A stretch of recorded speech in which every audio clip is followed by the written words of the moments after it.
olunaku olw'eggulo NUP yaluyiseemu mu ngeri ya Mukama yamba olw'okusoomoozebwa okwabaddewo olunaku olwajjo nga kuva mu gavubuka ga NRM n'ab'ebyokwerinda. Olunaku lwatandise nga si lubi era lwabadde lwa vibe nga bulijjo embeera bwebeera. Wabula wakati mu lugendo nga NUP omukulembeze ayolekera ebitundu ebyekazo, embeera yatandise okubeera ng'erabika era obubonero bwatandise okubeera nga buvaayo obulaga nti bigenda kubeera byangu. Emiggo ku kkubo ne veni ezimu aba NRM bazeefunzizza okumaliriza nga beefudde nti zaabwe bazeddiza. Twategeddeko nti abantu abasoba mu 50 bakwatiddwa eggulo emisana, abasoba mu 50 bakwatiddwa olunaku olwajjo emisana, bodaboda eziri mu 30 zakwatiddwa. Naye ate ekyewuunyisa kye kiwandiiko ekyafulumya ekya poliisi nga kiraga nti poliisi eri mu kubeera ng'enoonyereza ku bawagizi ba NUP abakoze obulumbaganyi ku bawagizi ba NRM. Kino kyewuunyisizza buli omu nti poliisi eri mu kuinvestigatinga abawagizi ba NUP abakoze obulumbaganyi ku bawagizi ba NRM, yet buli omu yabadde alaba ani eyakoze obulumbaganyi. Bino byonna mbikuzimbira okutuusa ku kigamba oba ku mawulire agaliwo nti bodegaadi oba babodegaadi ba Robert Kyagulanyi Ssentamu ekiro ekikeeseza olunaku olwaleero bano bawambiddwa, bakwatiddwa, babuziddwawo okuli Kapaafu n'abantu abalala. Tugenda kubeera ng'emboozi eno yonna tugiraba, bivuddewa, tutuuse tutya wano, dwaki bino weebiri, tugenda beera nga tubitunuulira. Amawulire ga Saturatinze ekiro nti babodegaadi ba Bobi Wine bakwatiddwa n'ebiringa ebyo, tugenda beera nga tubitunuulira. Nzikiriza tukolemu katono bwe tuti, then nzije ate tusobole okubeera nga tweyongerayo mu bigambo ebirala. DPTV Uganda, Down People Television. Mbanirizaako bassebo ne bannyabo buli omu gy'osinziira okubeera ng'otugoberera abali mu bitundu by'ensi ebyenjawulo. Mwebale nnyo, mwebalire ddala okubeera nga mutwegasseko nate akadde kano kennyini. Omukutu gwa DPTV Uganda yenze Sajjime. Njagala kubeera nga nkutegeeza mukwano gwange amawulire agagenda maaso si malungi. However much ng'enjiri Robert Kyagulanyi Ssentamu gy'agenda maaso n'okubeera ng'atembeeta oba ng'atambuza teyina weekoseza, era ng'eri wakati mu kubeera ng'egatta bannayuganda abakulu ab'obuyinza mu ggwanga lyattu eno ebawunyira ziizi. Munonde tugenda kumalako egyo emyaka 5 nga project after project after project after project. Nekiro kazibabulire zino enguudo ze tugenda okuzimba tetugenda kuleeta Bachina, mwaka nnyini mwe mugenda ozizimba. Tusomesa ba engineer, tusomesa ba ekyo kikyamu nga bannayuganda be bakola emirimu gy'eggwanga. Eno Uganda gy'oyagala gye baleeta omuyindi najja nga kuva kwavuga bimotoka ayoola ettaka n'akola ki nga bonna bayindi. Gwe ye Uganda gy'oyagala, ffenna si gye twagala. Lwaki Kyagulanyi n'abantu be balumbibwa bakolebwako ebikolwa ebyekko? Simply because bano boogera amazima n'okuzuukusa bannayuganda enkuyanja era abangi. Vidiyo etandise. Olunaku olwajjo bwe lutyo bwe lwatandise. Sikujja ku woteeri wabirabye olunaku olwajjo nga namungi w'omuntu amulindiridde ku kkubo era ne batambula wakati mu luseregende olw'emmotoka. Bingi ebizze bibeerawo ku kkubo kuno mu lugendo wakati mu kubeera nga banoonya obuwagizi n'okunga ensi ebeegatteko bakyusa obukulembeze. Okukyusa obukulembeze si musango, tegubangako musango yadde n'akatono, kubanga ssemateeka awa right awa eddembe okuvuganya oyo ali mu buyinza bw'omusinga nga bannayuganda bakkiriza nti owaaye tukuwaddemu omwaganya jangu otwalemu, era bwe batuuka we bakutuusa ne baga owaaye kyekiseera kiri nti ffe bannannyini kakomo teekawo omukono tukaggyeko tukaweemu omuntu omulala. Abaakakwata bagamba tetugenda kukkiriza kubeera nga kubeera nga tuta akakomo. Ab'ebyokwerinda ba intervenes olunaku olwajjo bonna mwabalabye, nsobola okubeera nga mbawaayo ku video ng'emu ku byabaddewo olunaku olwajjo, naawe ogende maaso n'okubeera nga obyekkaanya abasirikale nga bakola effujjo eritagambika.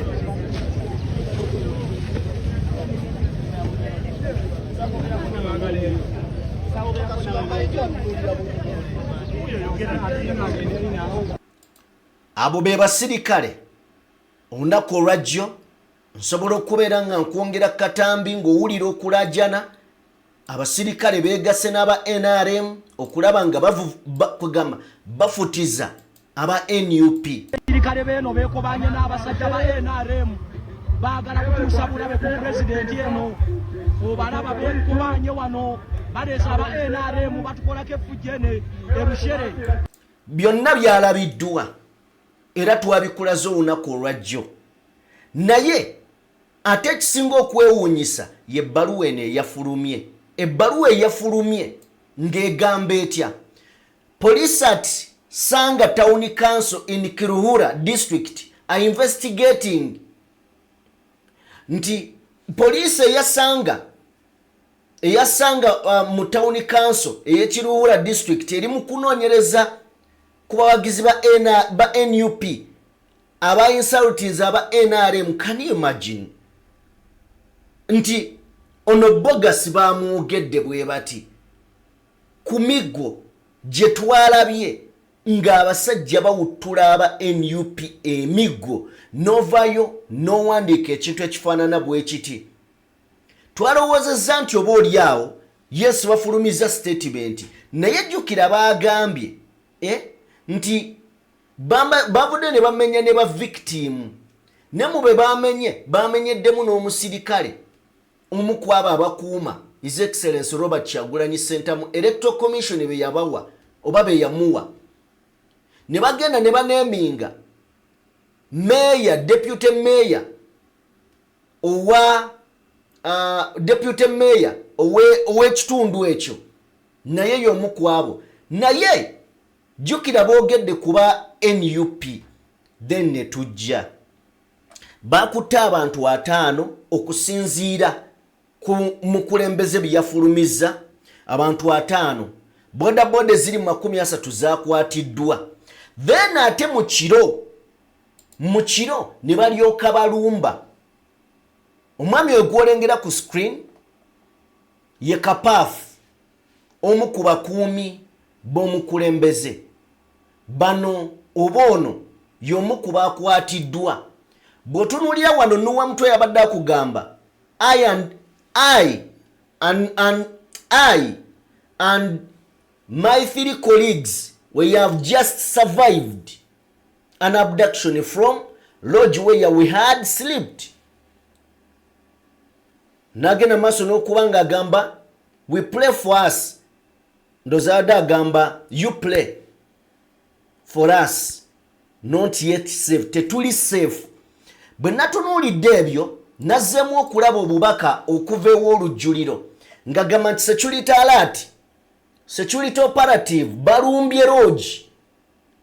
Tiimu ya president Bobi Wine we twasuze abaana abamu babakutte batoke ye yawandiisa ebigambo ebyo.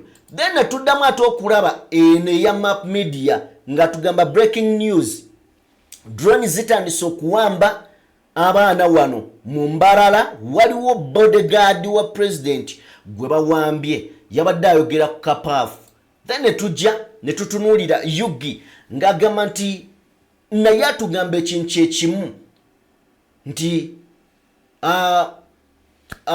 breaking news, President Bobi Wine team is not safe in Western Uganda. Police n'Amagye bali mukwata ba security guard ba president Kyagulanyi era nga bagenda bamenya mu room we basuze ze zino gundi ezafulumye ekire kikeseza leero. Then wabula tutegedde nti abantu abawerera ddala 10 be bakoze eki be bawambiddwa mu kiro ekikeseza leero. Mu kiro ekikeseza leero guno sigwa kugenda okubeera omulundi ogusoose mu kampeyini eno. Mujjukira nti omukulembeze era yalumbibwako mu woteeri gye buvuddeko. Bwalumbibwa mu woteeri bo nga bagamba ekiro matumbi budde era ne bakuba ne tear gas mu ndaawo nga bagamba mbu baagala ayitawa gwe batannaba kufuna n'olwaleero emmotoka ye yo baagitwala naye nga bagamba baagala ayitawa. Ku guno omulundi njagala era okujjukiza nti poliisi n'abakulu mu gavumenti katwogere ku poliisi kubanga yefulumya statement zino. Poliisi yavaayo gye buvuddeko neetuwa ekifaananyi yo kye yasiiga kye yawulira eyagala okusiiga nti NUP buli weegenda bazze bakolawo emisango bazze bazzaawo emisango wonna weegenze era mu kugenda mu bifo bino police eze reportinga cases ez'enjawulo ze bazze bakola mu bitundu eby'enjawulo naye tebamenya baani ekitegeeza nti waliwo akagendera ak'okukwata ttiimu ya His Excellency kumpi yonna ogimumalako. Ekyo nteekateeka nayo weeri ya poliisi. Kakati mu ggwajjo baatutegeeza nti baabaguddeko emisango baabaguddeko cases ziri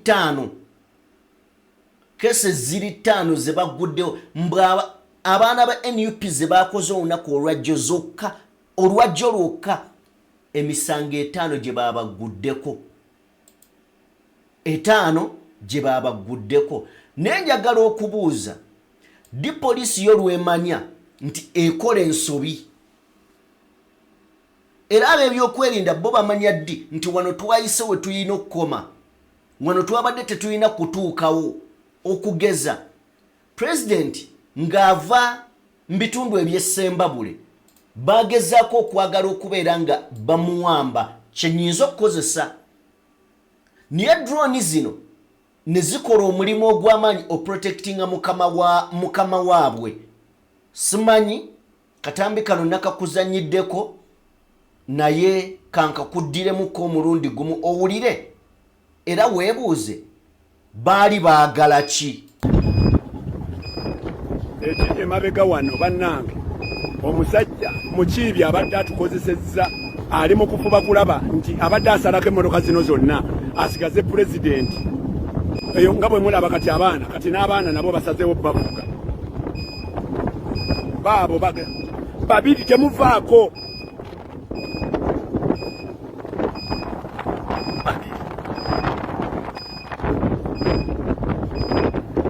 simanyi kye baagaza pulezidenti.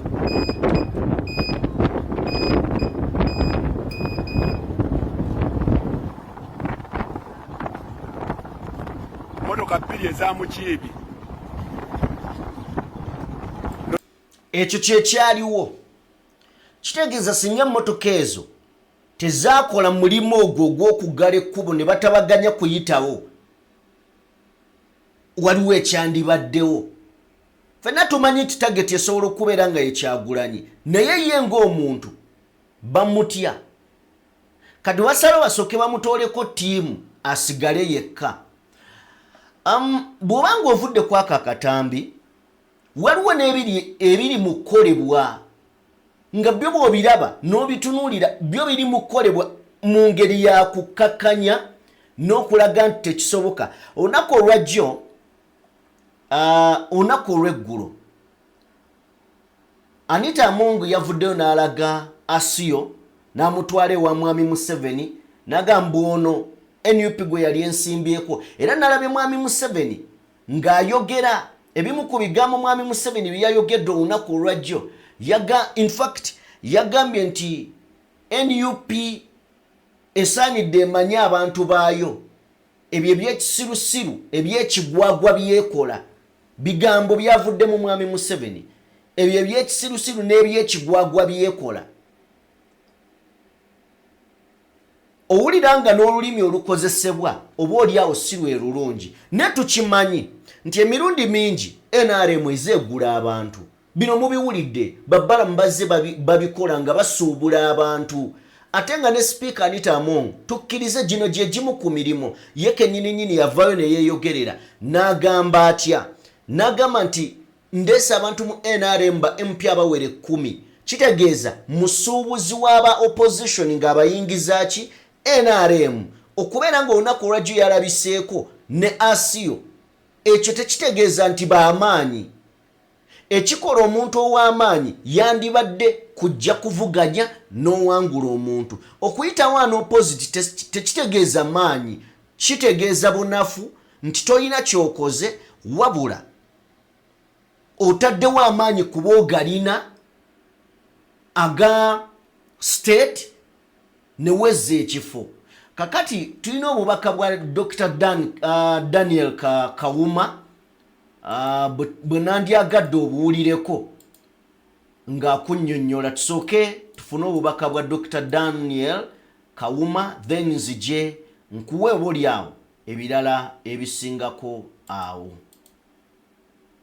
Leero nkyukakyuka mwenna ndowooza leero mulabye Desperation ya regime ya Nakyemalira nga bakututte Asiyo Florence eyali flag bearer wa NUP Bukedia nga yesimbye ku Speaker Anita Among nga bamututte wa Museveni okwekubisa ebifaananyi ne Museveni ne Nakyemalira. Kino ekintu tukirabye emirundi mingi. Balamu yabikolanga n'afuna abantu ba NUP n'abatwala ewa Museveni nga bambadde barret n'ebintu ebirala byonna. Bino tebyewuunyisa naye biraga bulazi Desperation ya NRM tebakyalina agenda gye batunza bannayuganda. Buli kye bakola kyonna kati ya acts of desperation. Wabagezezaako ebintu bingi ne bigaana. Bakozesa state violence negaana okulemesa bannayuganda. Ne basiba bannayuganda era tubalina bangi mu makomera. Akireewo Kivumbi, Eddie Mutwe, Bobi Wine, Comrade Waiswa Mufumbiro, Bamachete n'abalala bonna abadde mu makomera abali ne group ya Olivia Lutaya kumpi myaka n'abakyali mu makomera. Naye n'ekyo nekigaana okulemesa bannayuganda. Ne bajja ne bagula ab'ebyobufuzi. Mulaba obubiina obukolebbwawo obw'enjawulo. Naye n'ekyo kigaanyo okulemesa oba okwonoona enkyukakyuka. Kati era bazzeeyo okujja okulonda ku bakandidate abamu abaali beesimbye under the NUP flag. Batandise obbagulaagula babagamba bave mu race babatwale wa Museveni okwekubisa ebifaananyi. Ebyo ebintu byonna biraga Desperation Nakyemalira gy'alina kati. Balaba ekigenda maaso ku ground. Balaba okuyaayaana abantu kwe balina nga President Robert Sentamu Kyagulanyi NUP flag bearer abantu bamulinda ku nguudo olumu n'okugenda ku hotel gye yeebase ne bamulinda azukuke okulaga obuwagizi bwabwe. So regime eri under Desperation balina okugula abantu obatwala ku rallies zaabwe eza Museveni okulaga nti nabo balina crowds. So ebyo ebintu byonna biraga nti regime era baweetuuse nti bannayuganda bakooye baagala nkyukakyuka. Bannayuganda baagala Uganda empya. Bintu bingi oyinza okukola propaganda naye kyotasobola kukyusa y'ebbeeyi y'ebintu. Buli munnayuganda asasula rent, asasula fees z'abaana, agenda mu ddwaliro ng'alwadde n'asasula biiru eziri waggulu ennyo, asasula amazzi, asasula amasannyalaze, agula emmere awaka. So affordability tosobola giteeka ku propaganda kuba kyekyo sente ziyita mu nsawo wallet y'omuntu ekyo kibeerawo buli lunaku kyotasobola kukyusa. Buli omu alaba enguudo bwe zifaanana, buli omu alaba amalwaliro bwe gafaanana, buli omu alaba amasomero bwe gafaanana, buli omu alaba nti emirimu tegiriiwo era Munnayuganda banoonya visa genda bweru kunoonya mirimu. So economy n'ebintu ebirala bigenda mu maaso tosobola biteekako propaganda. So era kyova olaba nti tactics zonna regime zeekozesezza zigaanye okukola. So bannankyukakyuka temubeera disappointed, don't be deflated, mwongere maaso kyemukola. Let's stay focused, tusigale ku mulamwa, teri kuzikiza paka nga nakyemalira avudde mu ntebe. Musigale ku message, tukwatire wamu ffenna okulaba nti tuwagira bakandidate baffe abali ku tiketi ya NUP, bakandidate abenkyukakyuka abagenda okuleeta Uganda empya. Abadda diaspora tulabe nti tulaga obuwagizi bwaffe, tuteeke ettaffaali ku nkyukakyuka. Osobola okuyita mu kitebe ennamba eziteekebbwawo, osobola okuyita ku chapter zammwe eza diaspora, oba osobola okuyita ku mukutu gwaffe ogwa diaspora.nup.org okuteekawo obweyamo obwo okulaba nti tuwagira struggle. Mawo n'abalala bakozesebbwa okulaba nti basala ssente ku NUP, naye n'ekyo tekigenda tulemesa ffe bannadiaspora. Tugenda kulaba nti tuteekawo ettaffaali okulaba nti kampeyini y'enkyukakyuka egenda mu maaso, era pulezidenti waffe yeeyongera okutalaaga buli kitundu kya Uganda okutwalayo enjiri y'enkyukakyuka. Nsigadde ndi Dr. Daniel Kauma, NUP Diaspora Team Leader. Tugenda kusigala ku mulamwa, tetugenda kuzikiza, ne tactics zonna Museveni ne regime ye ze bakozesa okuparadinga abantu nga Asiyo Flores n'abalala tekigenda kujja maanyi mu nkyukakyuka, kuba Munnayuganda abona, Munnayuganda ayagala Uganda empya. Emyaka 4 gimala, kimala, NRM tekyayina kipya kyeraga. Tebakyayina message, tebakyayina agenda, tebakyayina kyebagamba Munnayuganda yenna nti bagenda ku improving obulamu bwo. Tulabe bwe basobola okukola emyaka 4 egiyise, tebakyayina kipya kyebaleeta. Ye Dr. Daniel Kauma ng'agenda maaso n'okubeera ng'abaako ensonga zattaanya. Bano bogenda maaso n'okubeera nga olaba be bavubuka abakulembeddemu okuba abantu emiggo olunaku olwajjo. Abo boolengera ku screen. Era osobola obbawulira nga beewera amaanyi mangi. Toyina nakyo bagamba naye nga abakulu mu NRM beefuula abakkakkanya naye nga be bali emabega wa buli kimu. Twakulaze emmotoka, twakulaze amamotoka agabadde gali emabega w'abano abantu nga mmotoka za Amagye, mmotoka za basajja bali. Tusooke tuwulire. Galizoba omuntu oturabona mu tawuni yetu ashiraka kofira ka red no kumubingamu nitwenda ku printing ka byanda yero tugenda kubatera chairman twenda tubashoborre kandi buri omo no bya utambuza njiri ya NRM mu businje akwa president Museveni nakunda omuwulidde katujiddemu omulundi gumu nti baagala ku paintinga yero mu kitundu kyonna Bushenyi n'ebitundu ebirala. Njagala tuddemu omulundi gumu. Galizoba omuntu oturabona mu tawuni yetu ashiraka kofira ka red no kumubingamu nitwenda ku printing ka byanda yero tugenda kubatera chairman twenda tubashoborre kandi buri omo no bya utambuza njiri ya NRM mu businje akwa president Museveni nakunda Galizoba omuntu owulidde bwe batyo bwe bagamba. Then nina ekineewuunyisa era kye nandyagadde okubeera nga nkuwa mukwano gwange oba nkugattirako wano. Bino byonna bigenda mu maaso. Yes, tubiraba bitegeeza ki? Abadde ndaba akatambi akasadamani Makebe olunaku olwajjo ng'abaana banywa amazzi.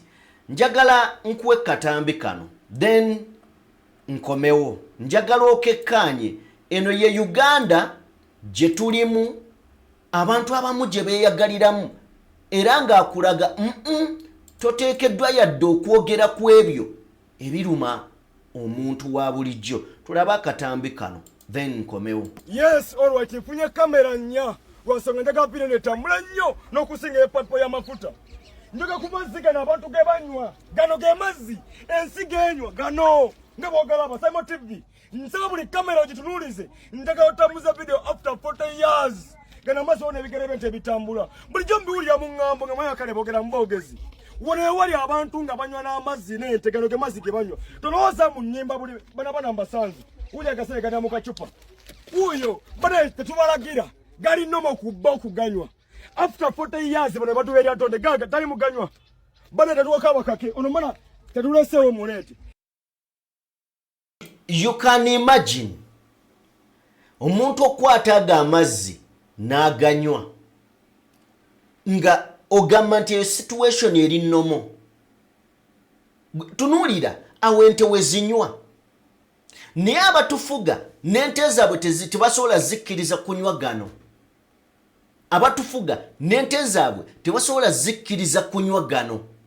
Katweyongereyo bino wasiripya gano ge mazzi ge banywa bannayuganda ntambuliza vidiyo toku buli munnayuganda eno gye bagamba mbu gye balina obuwagizi mwakasoba buwagizi bagamba nga amazzi ge banywa gafaana gati golooza balina ebyenjigiriza ebirungi bagamba nga amazzi ge banywa gali bwe gati golooza balina amasomero amalungi kubba kuliko ge bagamba faayo kumanya nti omuntu omutuufu alina anywa amazzi amafumbe. Bannange tulina ennaku mu Uganda lwaki bino ebintu bibirawo nga buli wansi wa Uganda mu matu gaffe mu maaso gaffe tulina bitereza ffenna baganda bange kamera ntaddewo nnya nga njagala vidiyo kutambula gitambuze bibalume bino birusirya kiri abnormal. This is insanity. Kyekyo kya bugwe bwa ddalu omuntu nanywa amazzi agafaana bwe gati ng'omaze mu gavumenti emyaka 4. You have failed as a state. You have failed nga bakulembeze 40 years n'okuba mulimu oba mu retirement. Amazima gali nti bwe mubanga amazzi abantu nababono bana bayinza osoma bano unasoma ejjaamu. What is a jaamu? What is a vector? Oh no nga gana amazzi ganywa mulimba nnyo yandi badakale boa nga taleta amazzi nga sigano tubasaze lya ntonde gye mugamba buwa gye mulina obuwagizi kyekwasa ennaku mukuta amataka g'abantu abali wano benyenyini ne mugatwala mukomese yabagamba nti amataka gogamanya nti ettaka nga liri wano lijja kuddizibwa mu gavumenti eddako tugenda mu protest vote kanoonye kakuume ng'omaze okukalonda omale obanjako bangi gana amazzi egenda beera mbuleera egenda ogatereeza naye okutikinga mbuleera nkusaba asigalawo obanje obuwanguzi bwo. Simon TV wabale kamera muganda wange si wabale kamera n'abali ku Asadaman Market. Okay, kale yembeera nga bw'olengedde awo abantu embeera baginomalizinga. Oyinza olowooza nti bwetyo bweyina okubeera bakibamanyiiza nti eyo yembeera mwe balina okubeera nga bayita n'ensi ne bagivaako basajja battu. Nabadde ntunuulira akakiiko ak'eddembe ly'obuntu nga kavuddeyo ne statement ku byabaddewo ekiro byonna. Nandyagadde njikuyitiremukko wano katono nnyo then ate tweyongereyo. Statement eno yabadde etya nga situnnaba kugenda wala. Emirundi mingi ebintu ebimu bisaana tubitunuulire tubiteekeko engalo zaffe nga sina kubyogerako bwogezi. Naye abantu nga bano oluusi nabo ab'akakiiko k'eddembe ly'obuntu waliwo oluusi wootuuka n'ogamba oba ekintu bakireka nnyo ebintu bo babyogerako nnyo just ne byapeninga naye ne babivaako. Kakati bw'otunuulira awo screen njagala kubeera nga nkufundizaamu then naawe olabe kyengezaako kubeera nga nkutegeeza. Baavuddeyo olunaku lwabadde lwajjo nga bw'ogenda mu maaso n'okubeera ng'olengera ku screen y'omukwano gwange anti ekiro kyonna security forces zabadde zitambula ku hotel Mbarara omukulembeze wa NUP we yasuze era nga kigambye abantu 6 bakwatiddwa abalala tebamanyiddwa. Then akakiiko aka Human Rights Defenders ne kavaayo the military and Uganda police arresting and detaining Bobi Wine's campaign team in Mbarara hours after regime goons in Museveni's yellow t-shirt violently attacked them. Bobi Wine's team reports the military in moving hotel to hotel, arresting the campaigning team members. Those actions byonna nga we babiwandiise. Bagamba undermining democracy and expose other unfree and unfair election in the making. Olabanga babyogerako yes, naye tekimala ebyaddala, tekimala okusinziira nga bw'olengera wansi awo oba ebigambo ebyo. Olabanga tekimala okwogerako just wano. Bano bo tebagenda biwulira. Kyetaagawo omuntu okubeera ng'ayogeza ku maanyi n'omukono omulala. Eno gavumenti tekyawulira. Tekyawulira bye mugigaa tejja biwulira. Era kino kituleete mu bigambo bya Patrick Nsamba Oshabe. Njagala tusooke tubifune then ate tukomewo n'ebirala. Patrick Nsamba Oshabe yabadde ayogera ku human rights, rule of law mu AU, African Union. Gundi eno njibawa nnyo olw'ensonga nti atagirabye ejjo girabe leero. Yabaddemu ebintu ebirungi bingi. Era Patrick Nsamba Oshabe nze simanyi we nnyinza kuwa bimuli byo, naye watulaze. Naye nga tunatuuka ku Patrick Nsamba Oshabe, tufunewo wano nendoza tufune Patrick Nsamba. Tufune Patrick Nsamba honorable, then tunakomawo n'ebirala. Nzikiriza soke tufune honorable Patrick Nsamba Oshabe, then ate tweyongereyo. Kankuwa ebigambo bye byafaananye bwe biti. And we would be receiving accountability on what the AU is doing about the promises we made to the people of Africa. Mr. President, there was silencing of the gun. It was a big promise. We want AU to come here, account to the people of Africa what happened to the promise that AU is working on silencing the guns. We want them to come here and account for every war that is going on in Africa. What is the problem? What are they doing about it? Which efforts have been put up, Mr. President? Mr. President, we should also appreciate that absence of war does not mean peace. This is an old adage that we are experiencing situations in countries where you expected no war, there is no war, but tomorrow a country like Tanzania erupts into something different. Madagascar erupts into something else. We need African Union to come and speak to the members of this house and tell us. One colleague here, Honorable Muhammad Bangura, talked about the early warning signs. What is AU doing? There are early warning signs that shows that this country A might boil into a big conflict. And these early warning signs are known, we know them, and we really need to come up and say, what is the state of human rights abuse? Mr. President, Patrick Nsamba Oshabe ali mu kutegeeza African Union nti omulimo gwammwe guliwa mugukola ddi.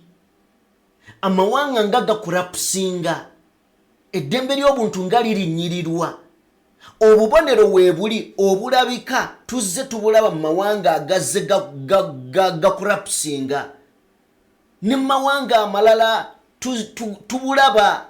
Mukolawo kinga African Union omukago gutaba amawanga ga Africa. Mukolawo kinga violation of human rights, okulinyirirwa kw'eddembe ly'obuntu kugenda maaso. Mukolawo ki? Abuuza aba AU. Nze guno omukago munansonyiwa abagukkiririzaamu, nze sigulabamu makulu malya nsimbi. Ate guno omukago kukuumira bakulembeze mu buyinza, kuba tebanyega ku bakulembeze ne bwatta abantu n'abamalawo. Patrick Nsamba Oshabe ababuuza omulimo gwammwe ki? Muliwanga n'obubonero bulabika. Are coming from countries where human rights are abused every day. People in the opposition, people with different opinions about governance are treated as criminals on the continent. We need AU to tell us what are they doing about it, what are they talking about it, what we should do about it, what can we tell them as the solutions. Ayongedde okugamba nti abantu abali ku opposition abali mu kuvuganya gavumenti bayisibwanga ekyonziira engeri gye batwalibwamu si eyo emanyiddwa etegeerekeka gye balina okubeera nga bayisibwamu. Abuuza mukyogerako ki, mukirondoola, mugenda kisalira magezi ki? Agezaako okubuuza AU ali mu lukiiko munda Patrick Nsamba Oshabe, naye toliwulira AU ng'evuddeyo. Toliwulira AU ng'evuddeyo nti erina kyeyogera, naye ng'obubonero bulabika. Twogera ku Nsamba owa NUP gwolengera annyonnyola ku situation eriwo, yatuuse okugamba nti amagye nga mu Uganda gali mu kubeera nga gatulugunya. Tweyongereyo ne Patrick Nsamba.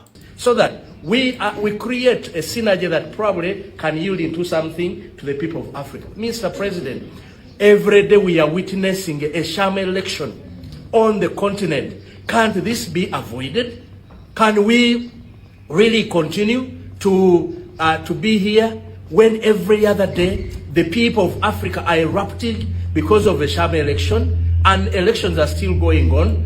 What are we doing about it? I need to hear from those responsible for managing the continent of Africa to see what is there to be done. Mr. President, there is silencing of dissent across the continent. Twagala okuwulira eddoboozi lyammwe. Twagala okuwulira nga muvuddeyo mulina kye mwogedde. Tugenda kujjanga tutuule butuuzi wano tuwogere ng'ebikolwa ebibi,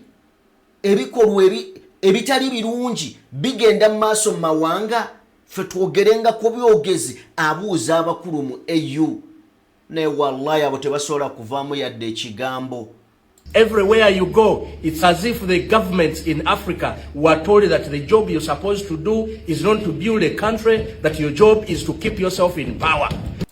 Ayongerako agamba nti gavumenti za Africa buli woogenda ziringa ezaasomesebwa nti omulimo gw'olina okukola kweremeza mu buyinza. Patrick wankoze obulungi obutagambika.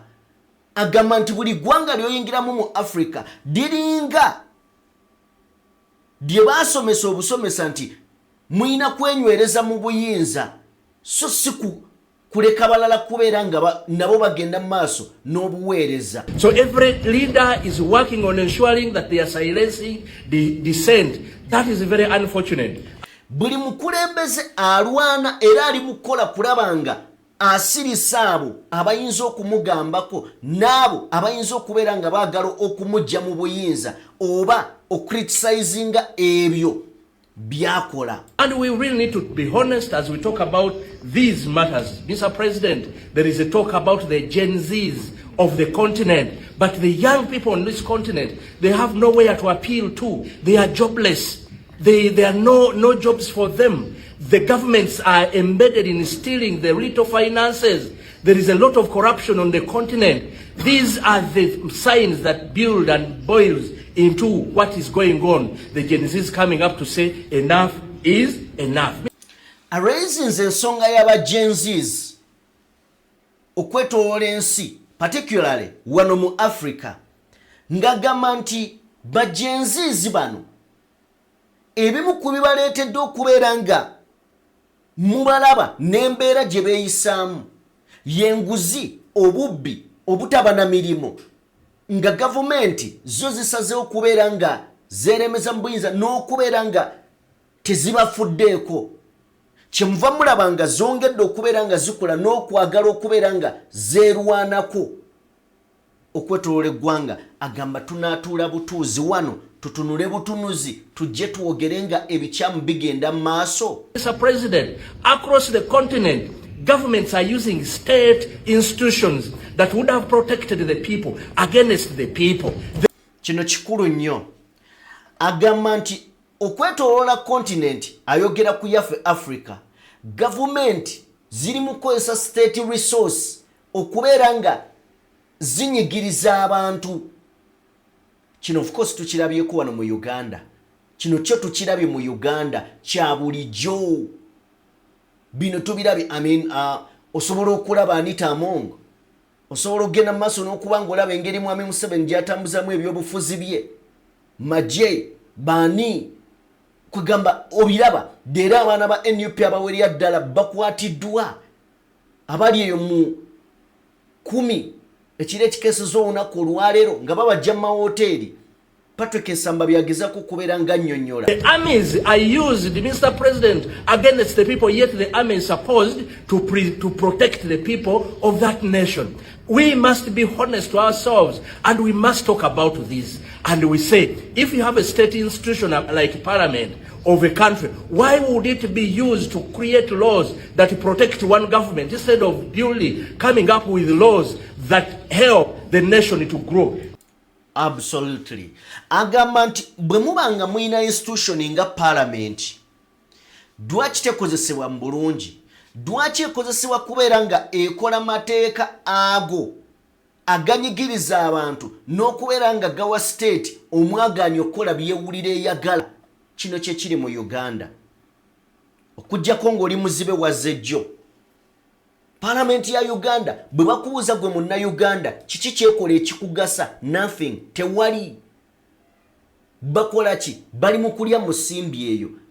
Tebalina kye bakola. So Patrick Nsamba watukiikiridde bulungi nnyo. Mr. President, as I conclude, I think, and we must be honest as we sit here, we always come up with model laws, but I plead with this parliament, at least a discussion must come on the standards that must be known for the African continent. When we talk about democracy, what do we mean by democracy for the continent of Africa? Agamba bwe tuba nga twogera mazima nga tuli mu parliament eno twogere democracy kiki kye tuba tutegeeza. When we talk about elections, what do we mean? Which standards are there? Why would we have elections observers in one country and we don't have them in another country? Why would election observers be chased out of one country and they're left in the other? So the standards and recommendation must come from this house. Mr. President, lastly, allow me present. Agambye nti bwe tubanga twagala kubeera b'amazima, dwaki tubeera ne ba observers nga tebakkirizibwa mu mawanga agamu, malala nga bakkirizibwa, malala nga tebakkirizibwa, ewalala nga bakkirizibwa? Kino kye kiri mu Uganda. Ba observer omukulu azze abagoba wano Mwami Museveni, mugende mwe mwagala kuleeta kutabangula ggwanga lyaffe. Ayina ensonga gye yaraisinze ey'akalulu ke Tanzania, njagala tugifuneko nayo. To this house, a member of this house who is unfortunately, she's not here, Honorable Anatropia from Tanzania. She sent this message, Mr. President, having read what AUC chairperson wrote after their election. Mr. President, allow me. She said, it is a big embarrassment reading from the chairman of the AUC. It's now that the internet has been restored in Tanzania since 29th October. We were blocked up in mandatory day and night curfew. Numbers of Gen Z's demonstrators killed and unaccounted for. The voter turnout was less than 30%. The voting centers were smashed in the morning of the election day. In short, we didn't have an election. As for my party, Chadema, we were not allowed to participate since we had called for electoral reform.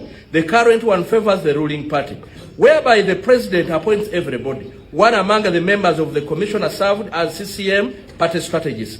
The call for such reform resulted in treason charges for our chairman, Tundu Lissu. Therefore, personally, I didn't run for parliamentary seat because of the same reasons. I take this opportunity to thank you all for the opportunity of working together for the people of the continent. However, Tanzanians and the continent needs your voice in telling the truth. Democracy in turmoil, power by the bar of the gun, impunity, abduction, silencing dissent for decorative peace. Africa needs you now, perhaps with more than any other time. The dictators have now resorted into criminalizing politics, jailing us for unbearable offenses, which are not convinced results into death penalty. I thank each and everyone who tried to reach out to me during the trying moments in Tanzania. I'm fighting together with my family, but with a number of friends and relatives missing and some still held up in custody. Pray for us that we can get back to normality. See you in the coming years. Mr. President, I needed, because this was our colleague who we're sitting with here, I needed her message to come through to this forum so that we know that these things are not easy. Mr. President, we are up for elections in Uganda coming January, but the army is already on the streets showing us that they are not ready for what the masses will decide. And these are the facts that should come out. These are the issues that we must take note about. And our leaders, this what we call AU, must make meaning when our leaders respect it. And they know that there is a big boss called African Union. As long as African Union will remain silent when issues are going on, we will witness more wars, we will witness more impunity, we will witness so many bad things happening to the people of Africa. Thank you so much for the time. Wow. Omusajja agambye nti AU kino kye tuyita AU gye kinaakoma okubeera nga kisirise. Uganda egenda mu kalulu naye amagye agali ku kkubo gakulaga nti tegagenda na kukkiriza bantu kye banaasalawo. Gye tunaakoma okubeera nga tusirise. Abakulembeze mu Africa balina okumanya nti waliyo omunene ali waggulu waabwe, oyo nga ye AU. Muyina okuvaamu omwasi mulaga omulimo gwammwe. Patrick Nsamba eno bweba hit wakubye mega. Bweba hit wakubye mega. Ladies and gentlemen, njagala kubeera nga nkoma wano. Tugenda kubeera nga tuddamu n'ebigenda okubeerawo olunaku olwaleero. Omukulembeze olunaku olwaleero agenda kubeera nga ayolekera ebitundu bya Shema, era nga njagala kutegeezaako gwe wenna atugoberera nti deera ayina laale emu yokka, tagenda kubeera na laale yakubiri. Si nti waliwo ebireetedde kino okubeerawo, wabula ye program nga bwebadde oba bweyina okutambula olunaku olwaleero. Mwebale nnyo, mwebalire ddala, mubadde bawuliriza balungi era bagoberezi balungi. Tusinkane mu mboozi zaffe zigenda okubeera nga ziddako.